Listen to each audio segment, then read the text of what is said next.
বিছানায় শুয়ে বুকের একপাশে মোবাইলটা রেখে আমার প্রিয় লালন সঙ্গীত শুনছি। হঠাৎ গানটা বন্ধ হয়ে রিংটং বাজা শুরু করলো। আমি ফোনটা রিসিভ করে বললাম, কেমন আছেন বড় ভাই? ভালো। তুমি কেমন আছো? ভালো। বাড়ির সবাই কেমন আছে? ভালো। আপনার বাড়ির সবাই কেমন আছে? হ্যাঁ ভালো। আচ্ছা তুমি এক কাজ করো, আজকে তোমার খালার বাসায় এসে পড়ো, কালকে একসাথে পাত্রী দেখতে যাব। তাই নাকি? তা কার জন্য পাত্রী দেখবেন? তোমার খালাতো ভাই সজীবের জন্য। তাই নাকি? বিয়ে করতে রাজি হয়েছে? কেমনে সম্ভব? সম্ভব হয়েছে, আমি আছি না। আচ্ছা তুমি তাড়াতাড়ি আসো, আসলেই কথা হবে। অবশ্যই আমি আসতেছি। সজীব ভাইয়ের জন্য পাত্রী দেখা হবে আর আমি সেখানে থাকবো না? এটা কেমনে হয়? আচ্ছা বড় ভাই, আমি 1 ঘন্টার মধ্যে রওনা দিচ্ছি। আচ্ছা আসো তাহলে, ফোন রাখি, দেখে শুনে এসো। ঠিক আছে বড় ভাই। আমি চাঁদ, অনার্স সেকেন্ড ইয়ারে পড়তেছি। এতক্ষণ যার সাথে কথা বললাম সে হচ্ছে আমার খালাতো বোন, সোনিয়া আপুর হাজবেন্ড। আমি তাকে বড় ভাই বলেই ডাকি। আর যার জন্য পাত্রী দেখা হবে সে হচ্ছে আমার খালাতো ভাই সজীব। প্রেম করে ছ্যাঁকা খাইছিল, তাই বিয়ে করতে চাইছিল না। এখন রাজি হয়তো সোনিয়া আপুর হাজবেন্ড, মানে বড় ভাই রাজি করাইছে। সে আমাদের চ্যালেঞ্জ করেছিল, সে রাজি করিয়েই ছাড়বে।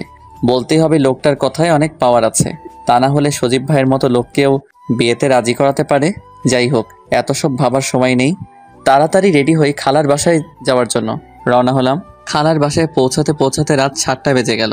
রাত অনেক মনে হচ্ছে, কিন্তু সময় দেখে মনে হচ্ছে রাত কেবল শুরু হলো। খালা খালুর সাথে কথা বলে সজীব ভাই রুমে গেলাম। গিয়ে দেখি সজীব ভাই, বড় ভাই আর সজীব ভাইয়ের চাচাতো ভাই সুমন ভাই কার্ড নিয়ে বসে আছে। আমাকে দেখা মাত্রই বড় ভাই বলল, কাপড় চেঞ্জ করে তাড়াতাড়ি ফ্রেশ হয়ে আসো। কেন বড় ভাই, কি হয়েছে? এত তাড়াতাড়ি কেন? আরে কিছুই হয়নি, 29 খেলবো, দেখো না কার্ড নিয়ে বসে আছি। ও আচ্ছা, আমি এখনই আসছি। আমি নতুন 29 খেলা শিখছি, বড় ভাই শিখাইছে, তাই খেলাটার প্রতি আমার একটু বেশি আগ্রহ। তাড়াতাড়ি ফ্রেশ হয়ে আসার পরেই সজীব ভাই একটা খাবারের প্লেট আমার হাতে ধরিয়ে বলল, নে তাড়াতাড়ি খেয়ে নে। আমি বললাম না, এখন খাবো না। কিন্তু বড় ভাই বলল, খেয়ে নাও, আজকে প্রায় সারা রাত 29 খেলবো, পরে আবার খাওয়ার সময় পাবে না। তাই তাড়াতাড়ি খেয়ে খেলা শুরু করলাম। রাত 12টা বাজে। আমার ঘুম ঘুম আসছে, তার উপর আবার কার্ড ভালো পড়তেছে না। আর কার্ড ভালো না পড়লে আমার এমনি খেলতে ইচ্ছে হয় না। তাই বললাম, রাত অনেক হয়েছে, আর খেলবো না। সজীব ভাইও সায় দিল। তারপর বড় ভাই বলল, ঠিক আছে, ঘুমিয়ে পড়ো তাহলে। সকালে সজীব ভাইয়ের ডাকে ঘুম থেকে উঠলাম। কিরে, তুই যাবি না? যাবো তো। তাহলে রেডি হোস না কেন? তাড়াতাড়ি ফ্রেশ হয়ে কিছু খেয়ে রেডি হ। এরই মাঝে বড় ভাই এসে বলল, না, তুমি এত অলস, আগে জানতাম না। 15 মিনিট অপেক্ষা করেন, আমি গোসল করে খেয়ে রেডি হচ্ছি। 15 মিনিটের জায়গায় 30 মিনিট লাগলো আমার রেডি হতে। এত তাড়াতাড়ি কেউ রেডি হতে পারে? তাড়াতাড়ি করতে গিয়ে পরে বুঝতে পারলাম প্যান্ট পরছি কিন্তু বেল্ট পরি নাই, যার ফলে একটু পরপর প্যান্টের সাথে আমাকে যুদ্ধ করতে হচ্ছে। 1 ঘন্টা পর সিএনজি থেকে নেমে প্যান্টটা একটু উপর দিকে টান দিয়ে উঠিয়ে পাত্রীর বাড়ি গেলাম। খাওয়া দাওয়ার পর্ব শেষ করে পাত্রী দেখার পর্ব শুরু করলাম। পাত্রীর ঘুমটা সরানোর পরে দেখলাম অসম্ভব সুন্দর পাত্রী। আমাদের সকলের পাত্রী পছন্দ হয়েছে। মুরব্বীরা আগেই দেখা দেখি কাজ শেষ করেছে। আমরা 3 জনই বাদ ছিলাম, তাই আজকে দেখে নিলাম। চাঁদ, পাত্রী কেমন দেখলে? ভাই আমার হেব্বি পছন্দ হয়েছে। সজীব ভাই যদি বিয়ে না করে তাহলে আমি বিয়ে করব। কিন্তু তোমার সেই চান্স নাই। সজীবেরও পছন্দ হয়েছে, আর বিয়েটাও ফাইনাল করা হবে। তবে তোমার জন্য সুখবর আছে। তা ভাই, সুখবরটা কি? শুনলে না, তোমার ভাবির একটা ছোট বোন আছে, ওইটা তো তোমার জন্য। শুনলাম তো, কিন্তু দেখলাম না তো। যদি ভাবির মতো সুন্দর না হয়? দেখবা কেমন। মেয়েটি টাঙ্গাইল কুমুদিনী কলেজে ছাত্রী নিবাসে থাকে, তার টেস্ট পরীক্ষা চলতেছে, তাই আসতে পারেনি। আর তোমার ভাবি যেহেতু সুন্দর, তার ছোট বোনও সুন্দর হবে। এটা আপনার ভুল ধারণা। যদি বড় মেয়েটি মায়ের মতো আর ছোট মেয়েটি বাবার মতো হয় তাহলে কেমন হবে? তুমিও দেখছি দার্শনিকদের মতো যুক্তি দেখাচ্ছ। আচ্ছা যাই হোক, এটা পরে দেখা যাবে। আপনি ঠিক বলেছেন, ওইটা পরে দেখা যাবে। তার কিছুদিন পরেই সজীব ভাইয়ের বিয়ের দিন তারিখ পড়ল। অবশেষে আসলো সেই মহেন্দ্রক্ষণ সময়। বিয়ের বরযাত্রী হিসেবে রওনা দিচ্ছি। সজীব ভাইয়ের মূল টার্গেট ভাবিরে আনা, আর আমার মূল টার্গেট ভাবির বোনকে দেখা। এসব ভাবতেছি আর একা একাই হাসতেছি। অবশেষে বিয়ে বাড়িতে এসে পড়লাম। বাহ, কি সুন্দর করে বিয়ের গেট সাজিয়েছে। গেটের কাছে সব সুন্দরী মেয়েরা দাঁড়িয়ে আছে। আসলে ময়দা মাখানোর যুগ তো, তাছাড়া বিউটি পার্লারের সহযোগিতায় সব মেয়েদের নায়িকা নায়িকা লাগে। হঠাৎ করে এই নায়িকাদের মাঝে অসম্ভব সুন্দরী এক পরী এসে বলতেছে, এই 10,000 টাকার 1 পয়সাও কম কেউ গেট ছাড়বি না। আমি তো সুন্দরী ওই পরীটাকে দেখাই ব্যস্ত। এরই মধ্যে বড় ভাই আমাকে ফিসফিসিয়ে বলল, এদেরকে সামলাও তো দেখি কি রকম বুদ্ধি তোমার। আমি বড় ভাইকে বললাম, আচ্ছা ঠিক আছে দেখেন তাহলে। আচ্ছা আপনাদের কত টাকা দিতে হবে? পরীটি বলতে লাগলো, কেন শুনতে পাননি? 10,000 টাকা। আমি মনে মনে ভাবতে লাগলাম, এ তো আস্ত এক ডাকাতনি। পরীর দেশে ডাকাতি করে, এখন মানব সাম্রাজ্যে এসে ডাকাতি করতে যাচ্ছে। আমি বললাম, কিছু কম নেওয়া যায় না? পরীটি বলল, না, 1 টাকাও কম নেওয়া যাবে না। তাহলে আর কি করার, একটা 50 টাকার বান্ডিল পরীর হাতে দিয়ে দিলাম। বাহ কি নরম হাত রে। ইচ্ছে ছিল আর কিছুক্ষণ ধরে রাখি, কিন্তু সব ইচ্ছাই পূরণ করতে নেই। তাই হাতটি ছেড়ে দিয়ে বললাম, এখন গেট ছাড়েন। পরী বলল, না, আগে টাকা গুনে নেই তারপর। কিন্তু ওই পাশ থেকে এক চাচা এসে বলল, হইছে, এখন গেট ছেড়ে দে তোরা। মেহমানরা অনেক পথ পাড়ি দিয়ে আইছে, ওনাদেরকে একটু বিশ্রাম নিতে দে। এই মাত্র 5,000 টাকা দিচ্ছে, এটা হবে না। এভাবে মৃদু আন্দোলন শুরু হলো, কিন্তু ততক্ষণে আমরা বাড়ির ভিতরে এসে পড়েছি। আমি আবার পরীটার কাছে গিয়ে বললাম, এভাবে আন্দোলন করলে হবে না তো। 1952 সালের আন্দোলনের মতো করতে হবে, 5-7 জনকে মরতে হবে। ও সরি, এখানে মরা যাবে না, তো প্রেমে পড়া যাবে। তাই প্রেমে পড়তে হবে, তবেই তো আপনাদের আন্দোলন সফলতা পাবে।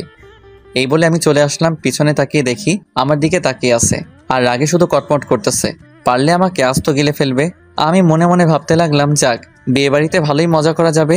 তবে পরীটি যদি ভাবির বোন হতো তাহলে আরো মজা করা যাবে। খাওয়া দাওয়ার পর্ব শেষ করে অনেকক্ষণ যাবৎ বসে আছি, তবুও ভাবির বোনকে দেখা হলো না। অবশেষে বড় ভাইকে বললাম, চলেন বড় ভাই, ভাবিকে একটু দেখে আসি, আর এর সাথে ভাবির বোনদের সাথেও পরিচিত হয়ে আসি। ও, তোমার তো আবার ভাবির বোনকে দেখা অতি জরুরি, তাই না? আচ্ছা চলো যাই দেখি পরিচিত হওয়া যায় কিনা। আপনি যে কি বলেন না। ভাবিকে দেখতে গেলাম, সেখানেও যে পরীকে দেখা যাচ্ছে।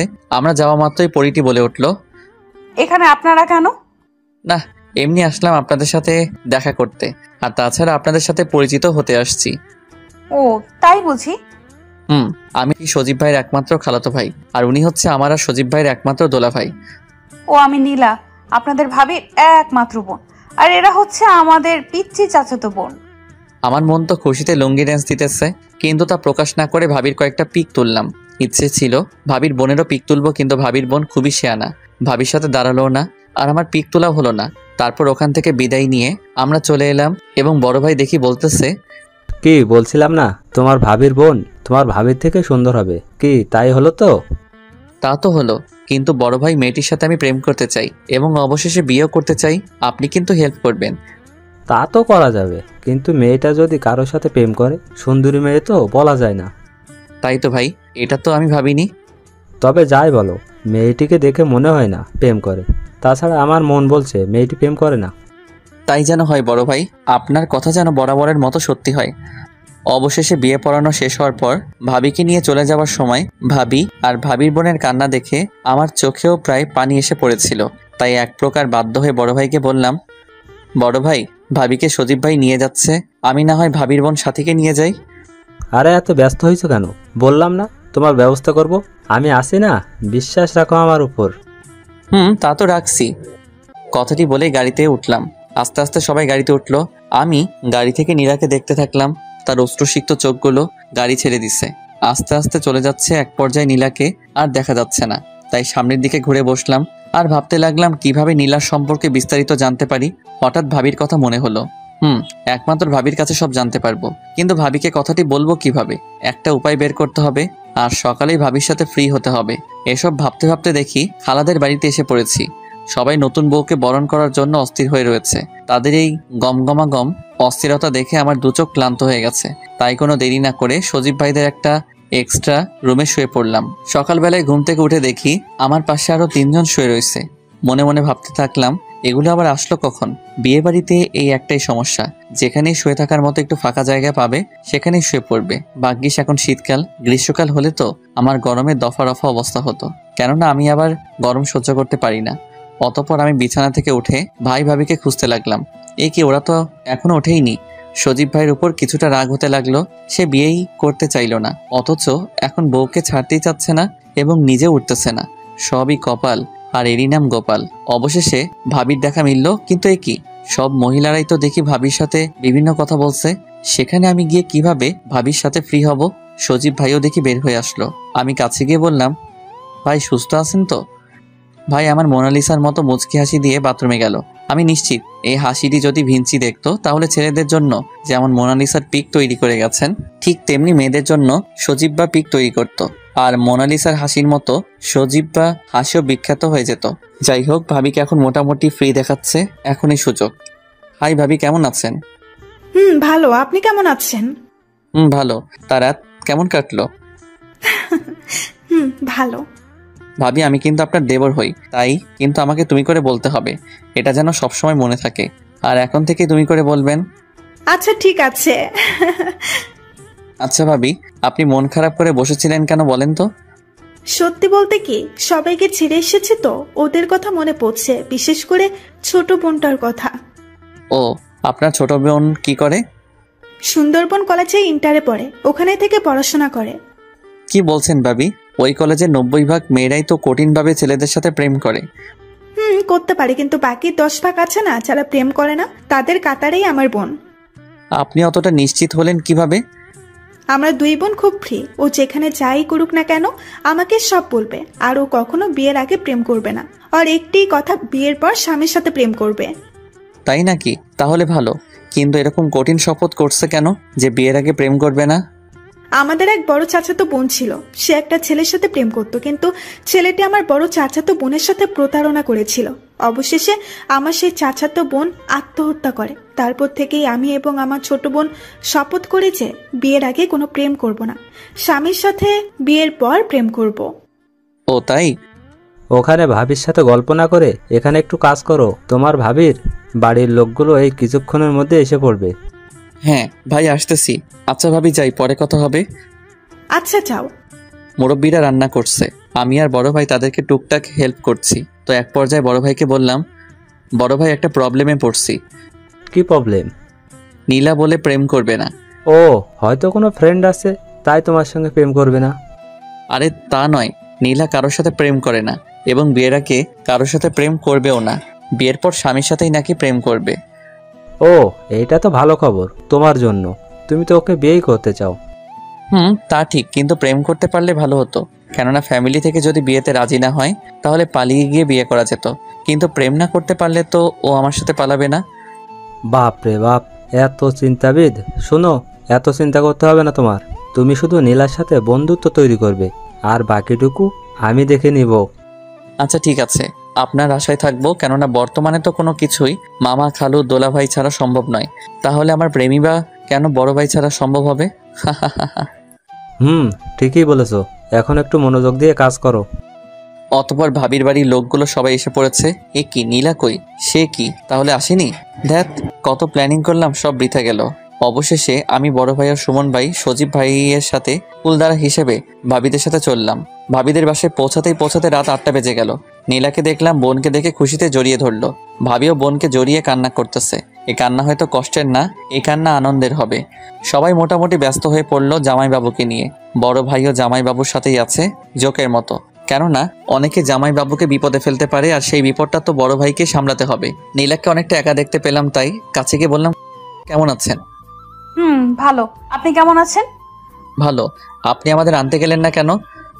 আপনারা কি আমাকে যেতে বলছেন? আমাদেরও তো আপনি আসতে বলেননি, তাও আমরা দুবার আসলাম। সত্যি বলতে কি, আমি যেতাম, কিন্তু আমার ছোট চাচাতো বোন আছে না, ওরাও আমার সাথে যেতে চাচ্ছিল। এই শীতের মাঝে ওদের নিয়ে যাওয়া অনেকটা ভেজাল মনে হলো, তাই আর কি যাওয়া হয়নি। তো অসুবিধা নেই, অন্য একদিন যাব। তারপর কে যেন নীলা বলে ডাক দিল আর চলে গেল। আর আমাকে বলে গেল পরে কথা হবে। সকালবেলা ঘুম থেকে উঠে দেখি নীলা একা একা মোবাইলে কি যেন দেখছে আর হাসছে। আমার মনে কৌতূহল জাগলো, তাই কাছে গিয়ে বললাম, আজকে আপনাকে অনেক খুশি মনে হচ্ছে, কারণটা জানতে পারি? কারণটা হচ্ছে এই ভিডিও, ধরেন দেখেন। আমি মোবাইলটা হাতে নিয়ে তো অবাক। আরে এটা তো যেদিন পাত্রী দেখতে আসছিলাম সেদিনকার ভিডিও। আমি কয়েকবার প্যান্ট নিয়ে টানাটানি করছি, সেটাও দেখি ভিডিও হয়েছে। সকাল সকাল এরকম ভাবে প্রিয়তমার সামনে আমার ইজ্জতের ফালুদা হবে, এটা তো কল্পনাও করতে পারিনি। আচ্ছা, এই ভিডিওটা হলো কিভাবে? আমার পিচ্চি চাচাতো বোনকে ভিডিও করতে বলেছিলাম, কেননা আমি আসতে পারিনি বলে, তাই। আমি কি বলবো কিছু বুঝতে পারছি না। ঠিক তখনই বড় ভাই ডাক দিল আমাকে। তাই আমি বললাম, আচ্ছা এখন আমি আসি, পরে কথা হবে। তারপর আর কথা হয়নি। চোখে চোখ পড়লে মুচকি হাসি দিচ্ছে শুধু। এই হাসি যে আমাকে ওই ভিডিওর কথা মনে করিয়ে দেয়, আর আমি নিজেকে নিজেই গালি দিচ্ছি। কেন যে সেদিন তাড়াতাড়ি করতে গিয়ে বেল্ট ছাড়া প্যান্ট পরেছিলাম, আর তার খেসারত এখন আমার এরকম ভাবে দিতে হচ্ছে। দুপুরের খাবারের পর বসে আছি, হঠাৎ নীলা এসে বলতেছে, বেয়াই পান খাবেন নাকি? আমি তো অবাক। নীলা এই প্রথম আমাকে বিয়াই বলল এবং পান খাওয়ার অফার দিল। কোনোদিন পান না খাওয়া সত্ত্বেও অফারটিতে রাজি হয়ে বললাম, আপনি যদি বানায়ে আয়না দেন তাহলে খাবো, বিয়ানের পান বলে কথা। তাই বুঝি বিয়ানের হাতের পান খাওয়ার এত ইচ্ছা? ইচ্ছাটা তো ছিলই, তাছাড়া আপনি নিজে যেহেতু খাওয়াতে যাচ্ছেন, তাই আপনার হাতের পান খেতে মনটা প্রবল বেগ ধারণ করেছে। ও তাই, তাহলে আমিও প্রবল বেগে আপনার জন্য একটা ঝাক্কাস পান নিয়ে আসি। কথাটি বলেই চলে গেল, আর আমি ভাবতে থাকলাম মেয়েটি গিরগিটির মতো ক্ষণে ক্ষণে রং পাল্টায়। প্রথমে দেখে মনে হচ্ছিল যে মেয়েটি একটু চঞ্চলা হবে, কিন্তু পরে মেয়েটিকে আবার দেখে এবং ভাবির কথা শুনে মনে হলো না, মেয়েটি একটু শান্ত প্রকৃতির। আবার আজকের আচরণ দেখে মনে হচ্ছে চঞ্চল টাইপেরই হবে মেয়েটি। আমাকে একটু সতর্ক থাকতে হবে। মেয়েটির মতলবটা কি, আমাকে আজ পান খাওয়াতে চাচ্ছে, এসব ভাবতেছি। আর এরই মাঝে দেখি নীলা পান নিয়ে এসে পড়েছে। এই ধরেন পান। পানটা হাতে নিয়ে দেখলাম কি কি দিছে। না, সব ঠিক আছে, জর্দা, চুন, সুপারি সবই আছে। তাই পানটি মুখে পড়ে দিলাম। কিছুক্ষণ চিবানোর পর আমার কাছে মনে হচ্ছে সব কিছু যেন ঘুরতেছে। এ কি, নীলাও যেন আমার চারিপাশ দিয়ে ঘুরতেছে। তারপর কি হয়েছে বলতে পারবো না। যখন চোখ খুলে তাকালাম, দেখলাম ভাবি মাথায় পানি ঢালছে। সজীব ভাই এবং বড় ভাই আমাকে ধরে রাখছে। ভাবির আব্বা আম্মা পানি আনতেছে। আর নীলাকে দেখলাম আমার সামনে বরাবর কিছুটা চিন্তাগ্রস্ত হয়ে আমার দিকে তাকিয়ে আছে। আমি ওঠার জন্য চেষ্টা করলাম। ভাবি বলল, দাঁড়াও, মাথাটা মুছে দেই। মাথা মুছে দিয়ে একটা চেয়ারের কাছে নিয়ে বলল, এখানে বসে একটু রেস্ট নাও। আমি বসতেছিলাম, তখনই দেখলাম নীলা শয়তানি এক হাসি দিয়ে ওখান থেকে চলে গেল। আমি ভাবতে লাগলাম ভাবি এত ভালো, আর ভাবির বোন এত দুষ্টু কেন? অবশ্যই দুষ্টু মেয়েরাই সহজে পটে যায়। তবে এভাবে চলতে থাকলে আমার দৃঢ় বিশ্বাস বিয়ের আগেই নীলার সাথে প্রেম করতে পারবো। এসব চিন্তা করছি, আর এরই মাঝে বড় ভাই আমার সামনে চেয়ারে বসলো। কি ব্যাপার, নীলার হাতের পান খেয়েই অজ্ঞান হয়ে গেলে? চুমু খাইলে তো তোমারে খুঁজাই পাওয়া যাইতো না। আরে বড় ভাই, আপনিও মজা নিচ্ছেন? আমি তো এর আগে কখনো পান খাইনি। তাছাড়া জর্দাটা একটু বেশি দিয়েছিল। ভেবেছিলাম কিছু হবে না, কিন্তু আমার ভাবনাটা মিথ্যে হয়ে গেল, আর আমি পড়ে গেলাম। বুঝতে পারছি। তো শোনো, প্রেম করতে গেলে এরকম ছোট ছোট কষ্ট করতেই হয়, আর তাছাড়া অনেক কিছু স্যাক্রিফাইস করতে হবে, বুঝছো? বুঝতে পারলাম। আমরা কথা বলতেছিলাম, আর এরই মাঝে দেখি নীলা সজীব ভাইকে নিয়ে এসে আমাদেরকে বলছে, চলেন আপনাদেরকে আমাদের গ্রামটা একটু ঘুরিয়ে দেখাই। বড় ভাই বলল, খারাপ হবে না, চলো গ্রামটা একটু ঘুরে আসি। গ্রামের ভিতরে রাস্তা দিয়ে হাঁটতেছি। রাস্তাটির দুপাশে সারি সারি লাগানো গাছ, আর দুপাশে অনেক বিস্তৃত এলাকা জুড়ে হলুদ সরিষা ফুলের সমারোহ রাস্তাটির সৌন্দর্য আরও বৃদ্ধি করেছে। এরকম মনোমুগ্ধকর পরিবেশ পছন্দের মানুষের সাথে উপভোগ করার সুযোগ পেয়ে মনটা খুশিতে বাকবাকুম করতেছে। বড় ভাই বলে উঠল, চলো সরিষা খেতে কয়েকটা ফটো তোলা যাক। আমিও তার কথায় সায় দিলাম। আমরা একসাথে সেলফি তুলতে চাইলাম, কিন্তু নীলা আসলো না। আমি আমাদের তিনজনের কয়েকটি ফটো তুললাম। অনেক আশা নিয়ে নীলাকে বললাম, আপনি একাই দাঁড়ান, আপনার একটা ফটো তুলি। আসলে আমি ফটো তুলি না, এমনকি কেউ যদি ফটো তুলতে বলে তাহলেও আমার অ্যালার্জি হয়। কথাটি শুনিয়া সজীব ভাই এবং বড় ভাই উভয়ই অট্ট হাসিতে মেতে উঠল। আমি বোকার মতো নীলার দিকে চেয়ে রইলাম। অবশেষে নিজেকে সামলিয়ে বললাম, তাই নাকি? তাহলে ফটো তোলার দরকার নাই। আমি মনে মনে নিজেকে নিজেই গালি দিচ্ছি, কেন যে ফটো তুলতে চাইলাম, আর নিজে নিজেই অপমানিত হলাম। যাই হোক, এই মেয়েকে কিছু বললে অনেক ভেবেচিন্তে বলতে হবে। সবাই এই সুন্দর প্রকৃতিকে উপভোগ করতেছে, শুধু আমি ব্যতীত। কেননা মনে যদি শান্তি না থাকে, তাহলে স্বর্গে গিয়েও সুখ পাওয়া যায় না। অবশেষে সবাই চলে আসলাম। আমি রাতে শুয়ে শুয়ে ভাবতেছি কালকে তো চলে যাব, কিন্তু এখনো পর্যন্ত ভালোভাবে কথাই হলো না। তাহলে কবে মোবাইল নম্বর বা ফেসবুক অ্যাকাউন্ট নাম্বার নিব, আর কবেই বা প্রেম করব? সেই চিন্তায় আমার ঘুম আসতেছে না।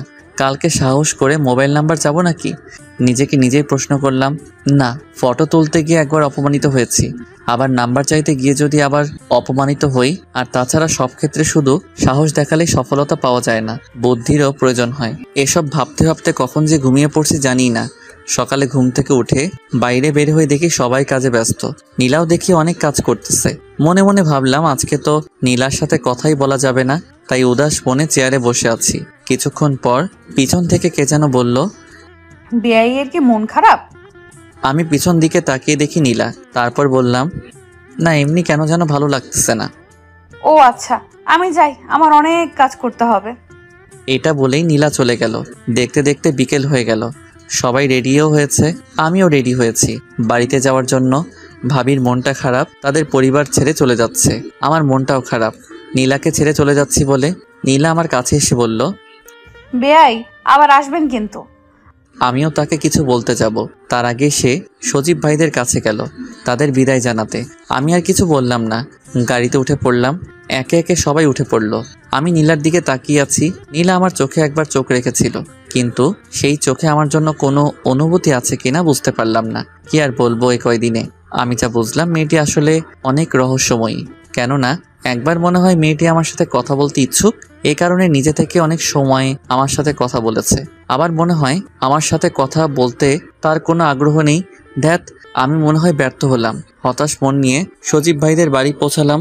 সকালবেলায় খাওয়া দাওয়া করে বসে বসে ফেসবুক চালাচ্ছি, আর তখনই ভাবি এসে বলছে, কি করছো? এই একটু ফেসবুক চালাচ্ছি। তুমি ফেসবুক চালাও, তাহলে আমাকে রিকোয়েস্ট পাঠাও না কেন? ও, আপনিও চালান নাকি? আচ্ছা, আপনার আইডির নাম বলেন। চাঁদের বুড়ি। কি নাম আর খুঁজে পাননি? ভাবি কিছু না বলে শুধু একটু মুচকি আসলো। আমি রিকোয়েস্ট পাঠিয়ে ভাবির আইডি দেখতেছি। দেখলাম ভাবির প্রতিটি স্ট্যাটাসে ইয়া আক্তার নীলা নামের এআইডি ভালো ভালো কমেন্ট করছে, এবং প্রতিটি কমেন্টে আপু শব্দটি উল্লেখ করেছে। কেন যেন আমার মনে হইতেছিল এই আইডি নীলার আইডি হবে। নিশ্চিত হওয়ার জন্য ভাবিকে বললাম, আচ্ছা ভাবি, হিয়া আক্তার নীলা এটা কার আইডি? আপনার প্রতিটা স্ট্যাটাসে ভালো ভালো কমেন্ট করছে। ও, এটা আমার ছোট বোন নীলার আইডি। আমার মনে যেন আশার প্রদীপ জ্বলে উঠল, কিন্তু ভাবিকে তা বুঝতে না দিয়ে বললাম, ও। ভাবি আমার এখান থেকে চলে যাওয়ার পর আমি নীলাকে রিকোয়েস্ট পাঠালাম। তারপর বিকেলবেলায় সবার কাছ থেকে বিদায় নিয়ে আমি আমাদের বাড়ি চলে আসলাম। রাতে ফেসবুকে ঢুকে দেখলাম অ্যাকসেপ্ট করে নাই। পরপর 3 দিন দেখলাম তাও অ্যাকসেপ্ট করে নাই। আমার খুব রাগ হলো, তাই SMS করলাম, আমি আপনাকে ফ্রেন্ড রিকোয়েস্ট পাঠাইছি, প্রেমপত্র পাঠাইনি যে এত ভাব ধরতে হবে। SMSটি পাঠিয়ে ঘুমিয়ে পড়লাম। সকালে ঘুম থেকে উঠে ফেসবুকে ঢুকে দেখলাম নীলা ফ্রেন্ড রিকোয়েস্ট অ্যাকসেপ্ট করছে এবং একটা SMSও দিচ্ছে। SMSটি এরকমের ছিল, আসলে কি জানেন, আমি এখন পর্যন্ত কোনো ছেলের আইডি আমার কোনো ফেসবুক ফ্রেন্ড করিনি, এমনকি অপরিচিত কোনো মেয়েও ফ্রেন্ড লিস্টে নেই। তাই একটু দ্বিধায় আছিলাম। প্লিজ রাগ করেন না, আপনার রিকোয়েস্ট কিন্তু অ্যাকসেপ্ট করেছি। আমি কিছুই লিখলাম না, শুধু সিন করে রাখলাম। আর মনে মনে ভাবতে লাগলাম, যাক একটু রাগ দেখিয়ে কাজ হয়েছে। তারপর ফ্রেশ হয়ে আমি কলেজের দিকে রওনা হলাম। মনটা অনেক খুশি, যেন বিশ্ব জয় করে ফেলেছি। অবশ্যই আমি মনে করি একটা নারীর মন জয় করা বিশ্ব জয় করার চেয়ে কম নয়। পরক্ষণে ভাবতে থাকলাম, ও তো আমার ফেসবুক ফ্রেন্ড হয়েছে, গার্লফ্রেন্ড তো হয়নি, তাহলে আমার মন এত খুশি কেন? মন মুচকি হেসে আমাকে বলল, আরে বোকা, গার্লফ্রেন্ড হয়নি তো হয়ে যাবে, এত চিন্তা করিস কেন? আমি মনের সাথে সহমত প্রকাশ করে খুশি মনে কলেজে আড্ডা দিয়ে বাড়ি চলে আসলাম। রাতে ফেসবুকে লগ ইন করে নীলাকে খুঁজতে থাকলাম। হ্যাঁ, অনলাইনে দেখতে পাচ্ছি, কিন্তু SMS দিব কিনা ভাবতেছি। আর এরই মাঝে দেখি একটা SMS এসে পড়েছে। হ্যাঁ বেআই, কেমন আছেন? ভালো, আপনি কেমন আছেন? ভালো। বাড়ির সবাই কেমন আছে? ভালো। আপনার বাড়ির সবাই কেমন আছে? ভালো। তারপর আমি তার মেসেজের জন্য অপেক্ষা করতেছিলাম, কিন্তু মেসেজ দিচ্ছে না। তাই আমি নিজেই মেসেজ দিলাম, এখন কি করেন? কিন্তু কোনো রিপ্লাই আসে না। পরক্ষণে দেখতে পেলাম সে অনলাইনে নেই। মেয়েটার ওপর খুব রাগ হলো, কেননা কোনো কিছু না বলে অনলাইন থেকে চলে যাওয়ার কোনো মানে হলো? মেয়েটাকে বিয়ে করতে পারলে এর শাস্তি সুদে আসলে তখন দিব। পরের দিন সকালবেলা নীলাকে অনলাইনে দেখতে পেলাম, তাই মেসেজ দিলাম, গুড মর্নিং। সিন করেছে অথচ কোনো অ্যান্সার দিচ্ছে না। দীর্ঘ 3 মিনিট পর একটা SMS দিল, গুড মর্নিং। এতক্ষণ পর? ও সরি, এক বান্ধবীর সাথে কলেজের বিষয়ে কথা বললাম। কেন, কলেজে কোনো সমস্যা হয়েছে? আরে না, আজকে কলেজে যাওয়ার কথা ছিল, কিন্তু আম্মু এত করে আজকের দিনটা থেকে যাওয়ার কথা বলল, তাই বাধ্য হয়ে থাকতে হলাম। আচ্ছা, শুনেছি আপনাদের বাসা নাকি খুলনা সিটিতেই? খুলনা নিরালা 27 নম্বর রোড। এখান থেকে আপনাদের কলেজে যেতে অটোতে 15 মিনিট সময় লাগে। হালকা জ্যাম থাকা সত্ত্বেও। ও তাই, ভালো। অনেকক্ষণ হলো কোনো SMS পাচ্ছি না। হ্যালো, আছেন কি? না, মেয়েটি আবার হুট করে চলে গেছে। মেয়েটির মনে হয় সাধারণ জ্ঞানটুকু নেই। হুট করে চলে যায়, তাই রাগে দুঃখে মোবাইলটা বিছানায় রেখে আবার শুয়ে পড়লাম। কিছুক্ষণ পর মা ডাকতে আসলো। কলেজে যাবি না? না, আজকে কলেজে ক্লাস হবে না। ও তাহলে ভালোই হলো। তোর আব্বু তোকে মার্কেটে যেতে বলেছিল, কিন্তু আমি না করেছিলাম। তুই কলেজে যাবি বলে, তাহলে এখন নাস্তা করে যা। আমি মার্কেটে গিয়ে কি করব? আর তাছাড়া টাকা দিয়ে লোক রেখেছে, তারা কি করে? তোর আব্বুর সাথে যে লোকটা কাপড়ের দোকানে থাকে, সে বিয়ে করার জন্য ছুটি নিয়েছে। আর কসমেটিক্সের দোকানে 3 জনের মধ্যে একজনের মা নাকি খুব অসুস্থ, এ কারণে ছুটি নিয়েছে। জানিসই তো কসমেটিক্সের দোকানে কিরকম ভিড় পড়ে, 2 জন সামলাতে পারে না, তাই তোকে যেতে বলেছে। আমি তো কোনোটার দামই সঠিকভাবে জানি না। তোর কোনোটার দাম জানা লাগবে না, বাকি 2 জন আছে না, ওরাই দাম বলে দেবে। আচ্ছা, আমার কথা বলতে হচ্ছে কেন? তুই যাবি কিনা বল। আচ্ছা, যাচ্ছি তো। রাগ করো কেন? মায়ের কথার অবাধ্য হওয়া যাবে না, তাহলেই কঠিন প্রবলেম। আমাদের সংসারে মা যা বলবে তাই হবে। তাই আর কি, মা মার্কেটে যেতে বলেছে, যেতে হবেই। কেন যে কলেজে যাওয়া নিয়ে মিথ্যে বললাম, মিথ্যে বলার শাস্তি সাথে সাথেই পাচ্ছি। তাই একগাদা দুঃখ নিয়ে মার্কেটে যাচ্ছি। আর ভাবছি যখন দুঃখ আসে তখন চারদিক থেকেই আসে, যেন দুঃখগুলো প্রতিযোগিতায় মেতে ওঠে। কে কত কষ্ট দিতে পারে দেখি, তোরা কে কত কষ্ট দিতে পারিস। তারপর যে জয়ী হবে তাকে আমি মেডেল দিব। এসব ভাবতে ভাবতে দোকানের সামনে এসে পড়েছি। সোলাইমান ভাই আমাকে দেখেই বলল, কি ভাই, দোকানে আসতে মন চায় না?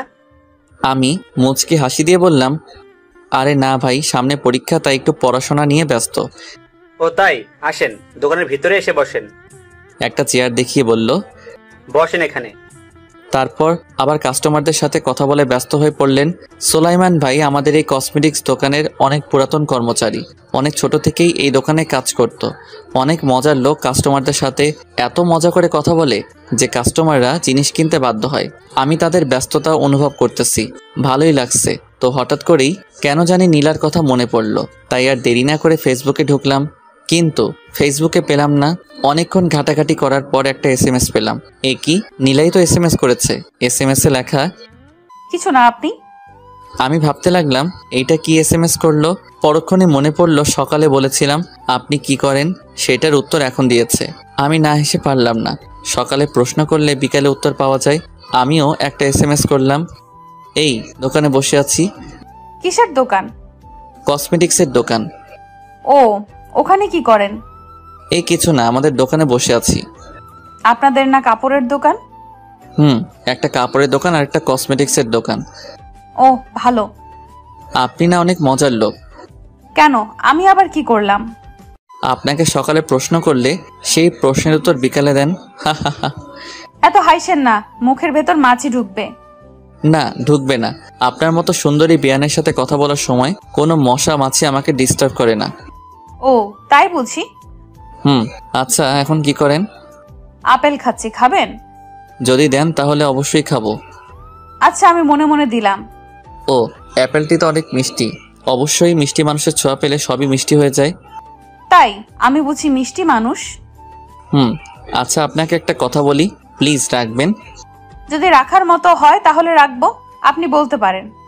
ফেসবুক থেকে চলে যাওয়ার সময় আমাকে একটু জানিয়ে চলে যাবেন প্লিজ। ও এই কথা, আপনি না সহজ কথাকে এত ভনিতা করে বলেন যেন না জানি কোনো কঠিন কথা বলবেন।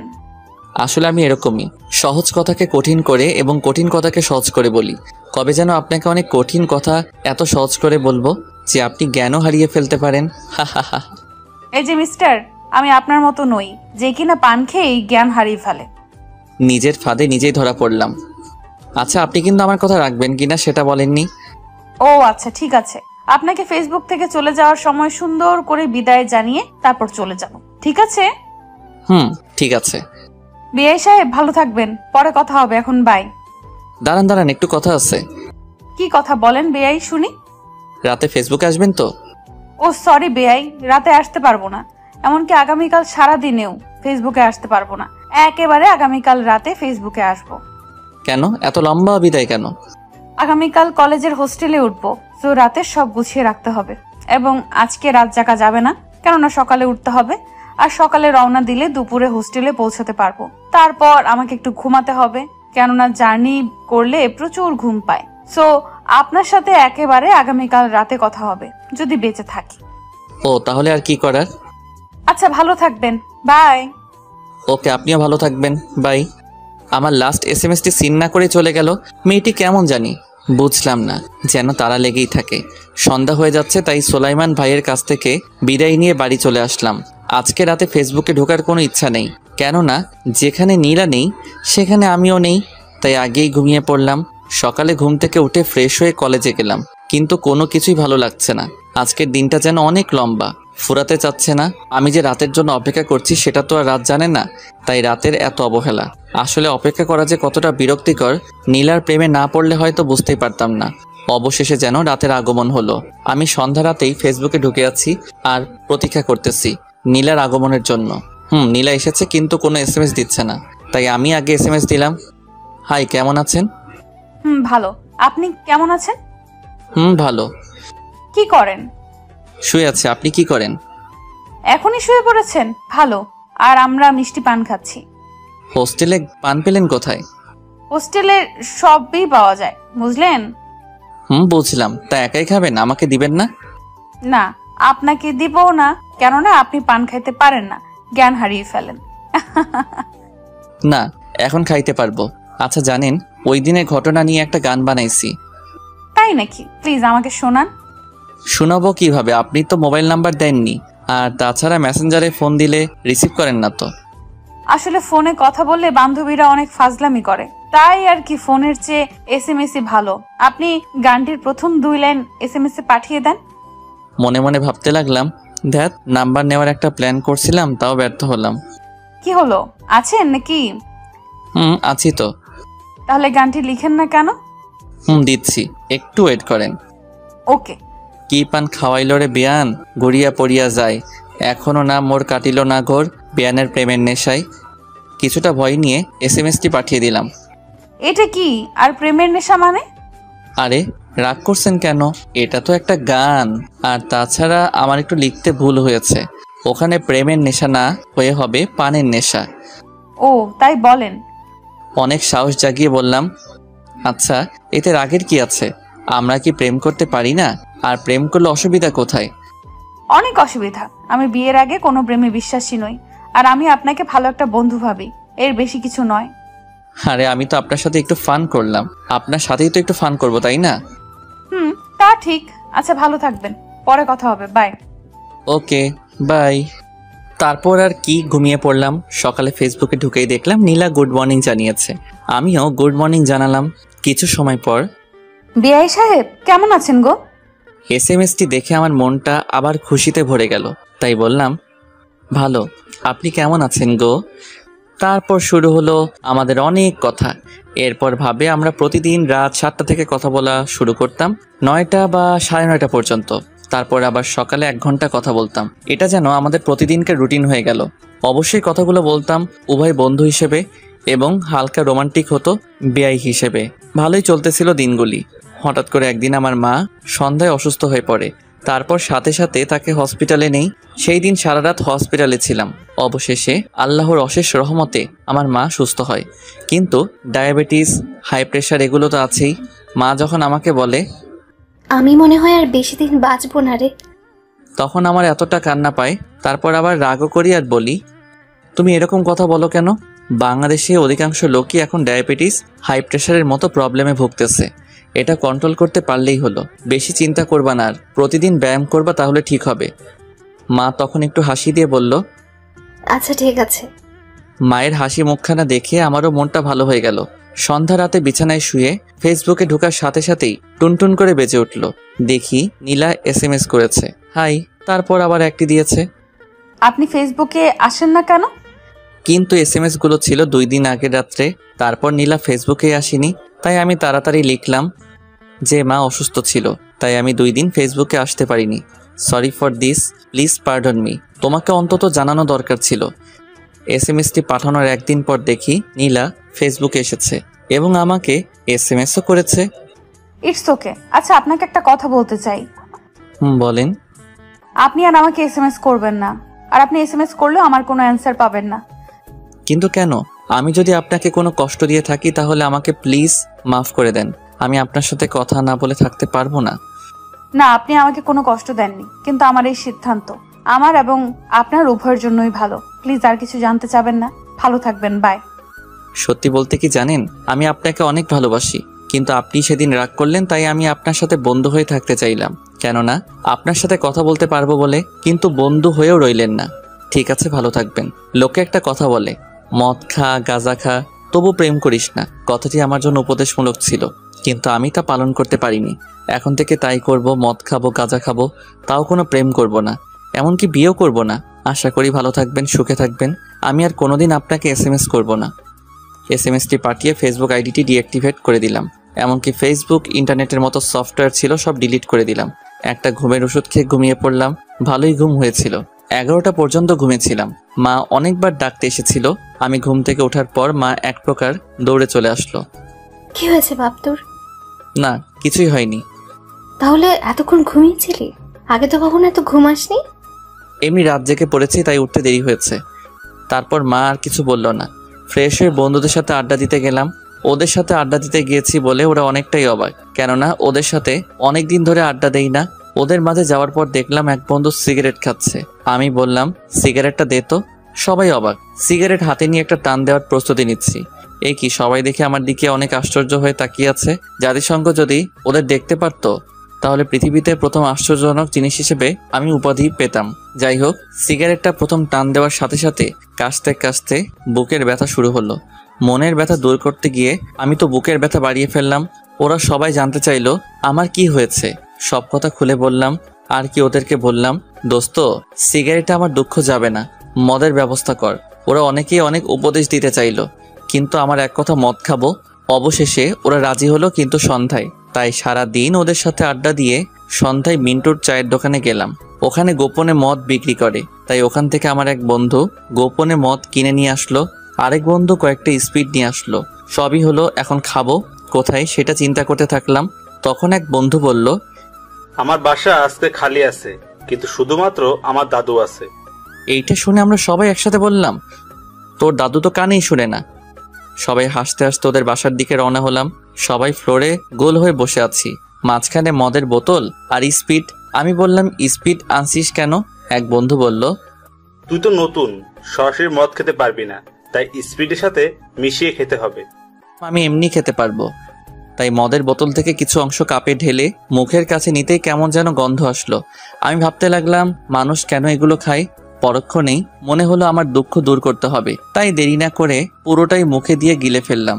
এ কি, আমার গলার ভিতর দিয়ে যেন আগুন যাচ্ছে। আমি কিছুক্ষণ নিথর হয়ে রইলাম, তারপর সাহস করে বললাম, দে, আবার খাবো।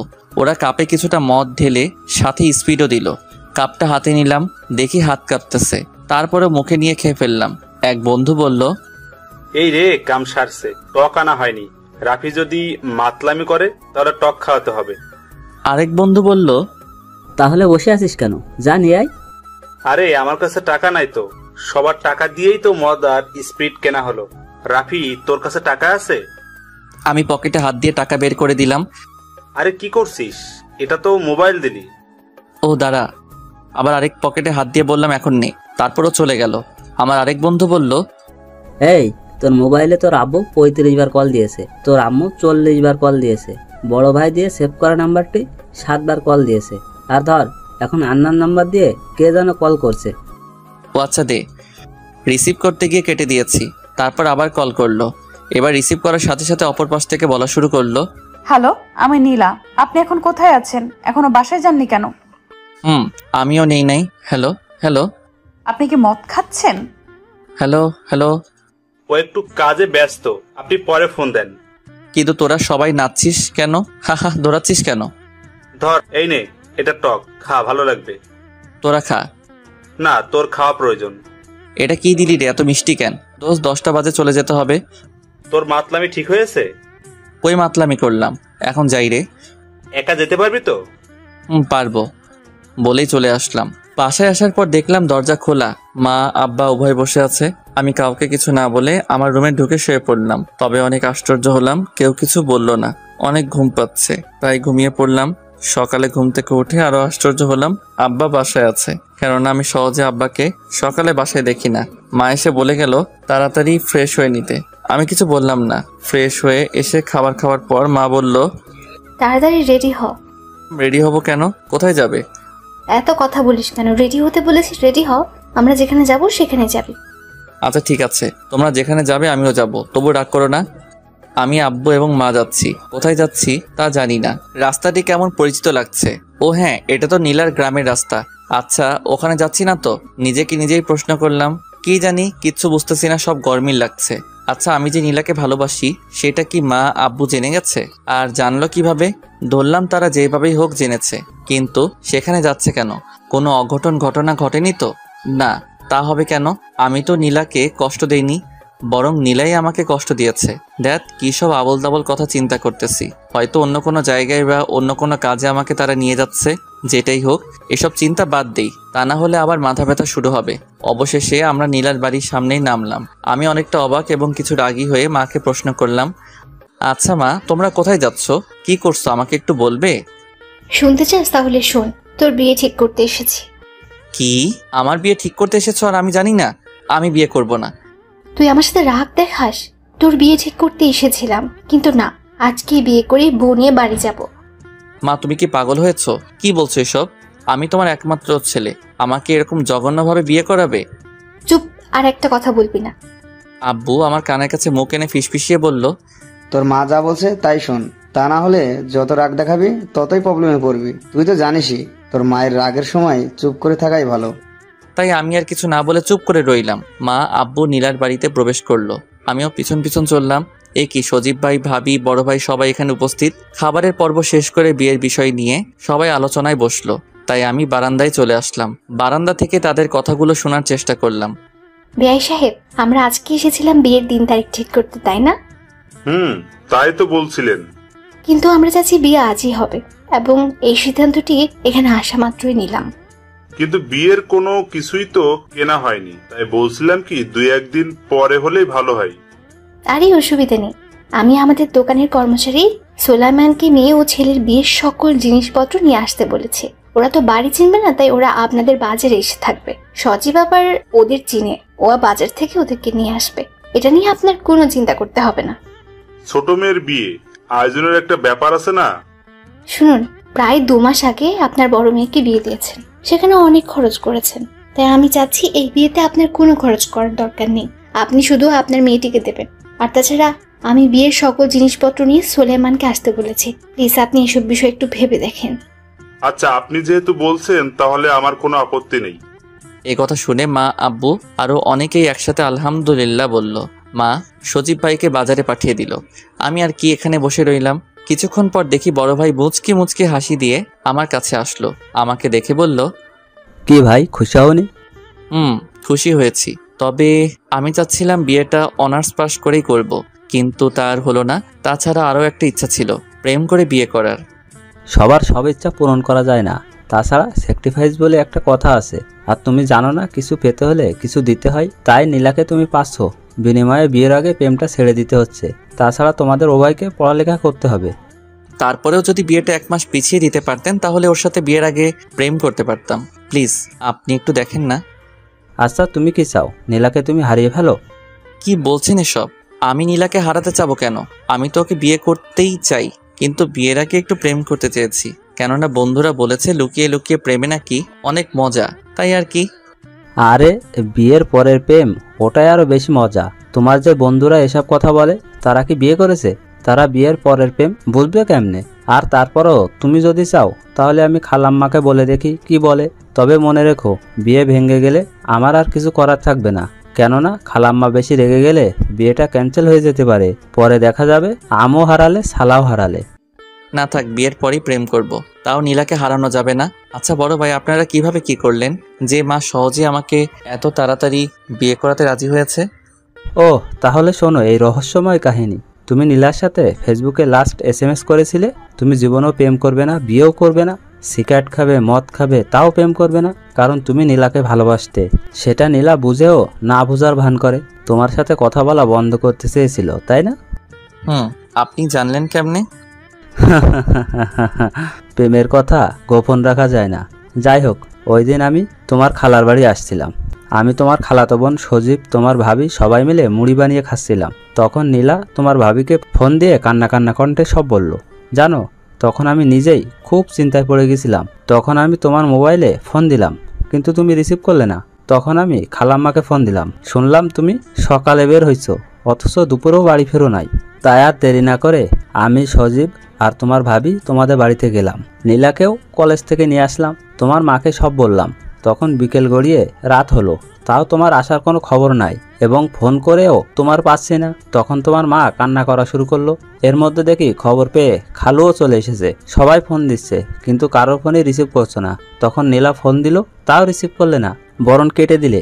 দুইবার যখন নীলা ফোন দিল, তখন তুমি রিসিভ করার সাথে সাথে খালু লাউড স্পিকার দিতে বলল, আর তখন তুমি মদ খেয়ে মাতলামি করে বললে এবং ফোনও কেটে দিলে। জানো, সবাই তখন কিছুক্ষণের জন্য স্তব্ধ হয়ে গেলাম। তখন খালাম্মা নীলাকে বলল, আচ্ছা মা, তুমি কি রাফিকে বিয়ে করবে? নীলা মাথা নিচু করে কি উত্তর দিয়েছে জানো? তার মা বাবা যেখানে বিয়ে দিবে সেখানেও রাজি। তখন খালাম্মা নীলার বাবা মায়ের সাথে তোমার বিয়ের কথা বলেন, তারা রাজিও হয়ে যায়। আর তাই আমরা তখনই নীলাদের বাড়িতে চলে আসি। পরের কাহিনী তো জানোই। এই, সজীব চলে এসেছে, একটু দেখে আসি সব ঠিকঠাক আছে কিনা। এই বলেই বড় ভাই চলে গেল। আমি ভাবতে থাকলাম, তার মানে আমার জন্য নীলার বিন্দুমাত্র ভালোবাসা জন্মায়নি। তাহলে আমি কি শুধু ওকে একতরফা ভালোবেসে গেলাম? যখন নীলার সাথে আমার বিয়ের কথা শুনলাম, তখন আমি বাইরে যাই প্রকাশ করিনি। কেন ভিতরে ভিতরে অনেক খুশি ছিলাম, কিন্তু এখন কেন যে হাহাকার লাগছে। বিয়ের কাজ শেষ হয়েছে, নীলার হাত আমার হাতের উপর রয়েছে। গাড়িতে ওঠার পর আমি হাত ছেড়ে দিলাম, কিন্তু নীলা আমার হাত ছাড়েনি। আমি কিছু বললাম না, ওর দিকে তাকালামও না। আমার জন্য যার বিন্দুমাত্র ভালোবাসা নেই, তার দিকে তাকিয়ে কি হবে? রাত 11টা বাজে। বড় ভাই অনেক মজার কথাই বলল, যা আগে কখনো শুনিনি। মনটা যদি ভালো থাকতো তাহলে তার কথাগুলো উপভোগ করতে পারতাম। মন ভালো নেই, তাই তার কোনো কথাই আমার কাছে উপভোগ করার মতো হয়নি। বাসর ঘরে ঢোকার পর দেখতে পেলাম নীলা খাটের মাঝে বসে আছে। হ্যাঁ, এরকমই তো থাকার কথা। আমাকে দেখা মাত্রই সালাম দিল। আমি সালামের উত্তর অস্পষ্টভাবে দিলাম। বিছানা ছেড়ে আমাকে সালাম করতে এসেছিল। আমি অনেক কষ্টে বললাম, থাক, দরকার নেই, শুয়ে পড়েন। কথাটি বলেই আমি একপাশে শুয়ে পড়লাম। ও হয়তো খুবই আশ্চর্য হয়েছে, তাই কিছুক্ষণ পর বলল, আচ্ছা, আমি সেদিনকার করা কথা বলার জন্য খুবই দুঃখিত। দেখেন, আমার কিছু করার ছিল না, প্লিজ আমাকে মাফ করে দেন। আমি চুপ করেন, রাত অনেক হয়েছে, এখন শুয়ে পড়েন। কিছুক্ষণ পর মৃদু কান্নার আওয়াজ শুনতে পেলাম। এরপর অতিরিক্ত ঠান্ডা লাগলে যেরকম করে নাক টানে, সেরকম ভাবে নাক টানছে আর কান্না করতেছে। এরপর একসময় আর আওয়াজ শুনছি না, মনে হয় ঘুমিয়ে পড়েছে। পরের দিন সকালবেলা বড় ভাই অনেক কথা বলল, কিন্তু আমি তার কথায় উত্তর না দিয়ে মুচকি হাসি দিয়ে এড়িয়ে চললাম। নীলাকে দেখলাম সবার সাথে হাসি মুখে কথা বলছে। আমি সারাদিন বন্ধুদের সাথে আড্ডা দিয়ে সন্ধ্যায় বাড়ি ফিরলাম। ফলে মা অনেক রাগারাগি করলো। আমি চুপ করে রইলাম, কেননা কথা বললেই প্রবলেম। রুমে ঢুকেই নীলাকে দেখতে পেলাম, তাই যখনই বের হতে যাব অমনি পিছন থেকে আমার শার্ট টেনে ধরে নীলা বলল, আপনি যেখানে যেতে চান যাবেন, কিন্তু তার আগে আমার কথাগুলো শুনে তারপর যাবেন। শার্টটি ছেড়ে তারপর বলা শুরু করলো, জানেন, আমার খুব ইচ্ছে ছিল বিয়ের পরে স্বামীর সাথে প্রেম করব, স্বামীকে অনেক ভালোবাসবো। তাই কোনোদিন কোনো ছেলের সাথে প্রয়োজন ছাড়া কথা বলিনি, ফোনে কথা বলিনি, ফেসবুকে ফ্রেন্ড বানাইনি। কিন্তু আপনি যখন ফেসবুকে ফ্রেন্ড হলেন, আপনার সাথে কথা বলে ভালো লাগতো, তাই কথা বলতাম। আর ভয়ও পেতাম যদি মায়ায় পড়ে যাই কিংবা ভালোবেসে ফেলি, তাই হঠাৎ করেই চলে যেতাম, যাতে আপনি আমার প্রতি বিরক্ত হন। তারপর আপনার মা যখন অসুস্থ হলো, তখন টানা 2 দিন আপনার সাথে কথা বলতে পারিনি। তখন বিশ্বাস করেন, আমার এত খারাপ লাগছিল, যেন আমার মাঝে কি যেন নেই। আপনাকে অনেক মিস করতে লাগলাম। আর তখনই বুঝতে পারলাম আমি আমার অজানাই আপনাকে ভালোবেসে ফেলেছি। আর তখনই আমার মায়ের কথা, বোনের কথা মনে পড়লো। ওরা সব সময় একটা কথা বলতো, বিয়ের আগে মেয়েদের প্রেম করতে নেই, বিয়ের পর একমাত্র স্বামীর সাথেই প্রেম করতে হয়, তা না হলে মেয়েদের অনেক বদনাম হয়। তাই আপনাকে ভুলে থাকার জন্য তখন খুব কড়া কথা বলেছি, যেন আপনি আর মেসেজ না দেন।